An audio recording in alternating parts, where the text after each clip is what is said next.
Olá, gente boa, estamos de volta com o programa Papo Dinâmico aqui na PUC TV Goiás, toda terça-feira às 11h30 da noite, e também você pode nos acompanhar no Facebook, no Instagram, no Twitter e no canal da PUC TV no YouTube. Hoje nós estamos debatendo a campanha da fraternidade. O tema é fraternidade e superação da violência. Estamos aqui com o reitor Volmir Amado e também com o professor Edson Lucas Viana, que também é diretor do SECOM, o Centro de Educação Comunitária de Meninas e Meninos. Meninas e Meninos. Meninos e Meninas. Né? Então, campanha da fraternidade, professor Volmir, como é que a igreja, a CNBB, o manual aqui e o texto base, vê a fundamentação bíblica para esse tema, superação da violência? Então, diante da realidade toda da violência, claro que a igreja vai buscar também os seus fundamentos.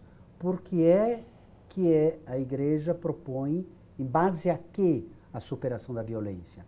E, sobretudo, usa dois grandes referenciais. Um é o da Bíblia, outro é o que chamamos de magistério, da palavra, sobretudo, dos papas, dos episcopados, dos bispos, que foram também, com uma longa tradição, desenvolvendo o tema da superação da violência. Especialmente dos papas que coincidem com a história da campanha da fraternidade. Exatamente, né? Exatamente.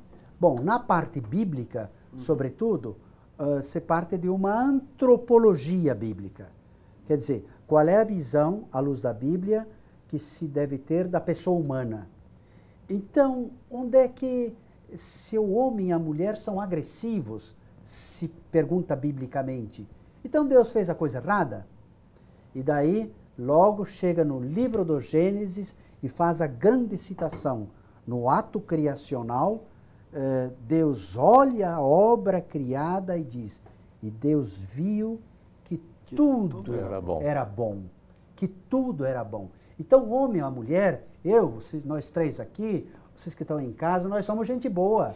Deus não fez o mal, em hipótese nenhuma. Deus criou todo mundo bom. A questão está como diz o Papa Francisco, de alguma maneira a violência é uma das partes, um resquício do pecado original. E o pecado original é mostrado como que de uma forma progressiva.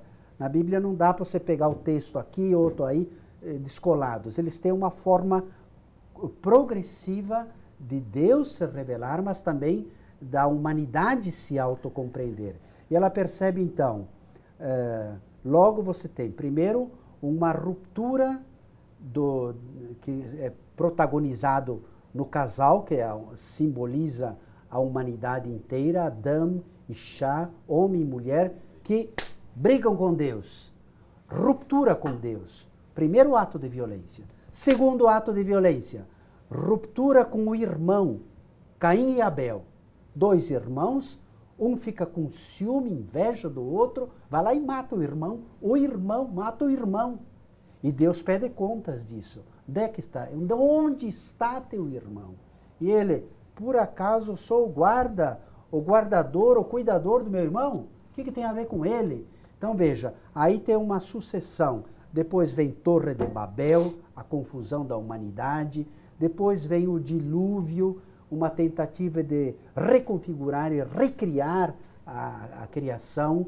Depois, aí vem todos os esforços dos livros sapienciais, o livro de Provérbios, o livro de Sabedoria, que já são uma forma mais elaborada.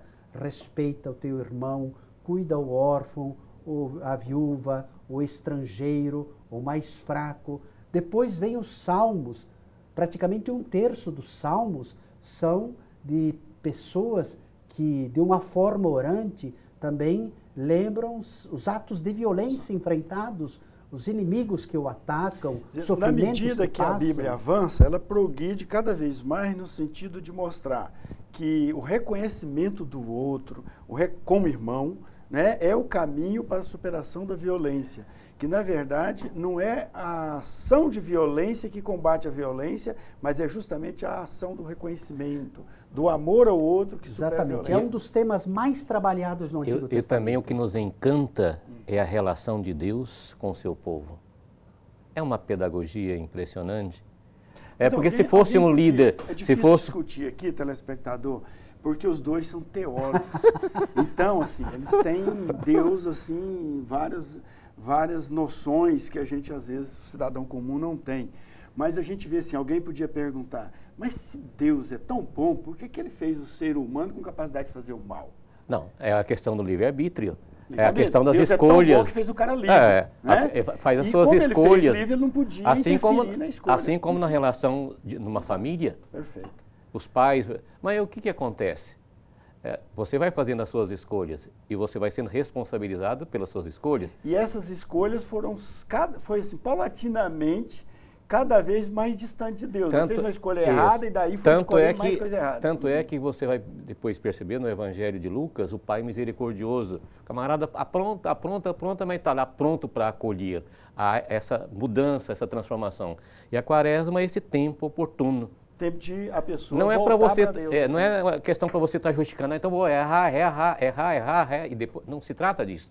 Vejam que eu citei o Antigo Testamento, mas realmente a ênfase do Novo Testamento, porque ela é como que o ápice da revelação. Como não? É o ápice da revelação. Em Jesus Cristo, que tem passagens fantásticas. Ele é próprio vítima de violência também. Jesus, porque vai para a cruz, vítima da violência. A passagem, por falar nisso, eu citou Jesus Cristo, que foi vítima de violência, mas ele também entrou no templo, quebrando um pouquinho lá as barraquinhas que o povo estava vendendo coisa dentro do templo. Isso não é... Como é que explica essa violência que Jesus Cristo teria praticado? Não, esse não é um ato de violência, esse é um ato de protesto diante de uma situação de exploração dos mais fracos, de expropriação e desvirtuamento da finalidade do templo, de traição à Torá, às tradições judaicas, e que, portanto, isso sim, o templo, naquela configuração, ele era a violência institucional, ele era a violência sistêmica. Ele teve que ser duro naquela situação, porque para combater... Lá circulava a moeda, lá circulava a exploração, lá se organizava uma sociedade injusta. Porém, esse mesmo Jesus que pegou o laço lá disse, não, essa violência sistêmica não pode. Foi o mesmo que nas bem-aventuranças disse, felizes os que promovem a paz. Foi o mesmo que quando foi para ele próprio sofrer a violência de uma prisão, de um processo injusto e de uma pena de morte de cruz, claro que o Pedro reagiu. Os amigos reagiram, vamos defender Jesus.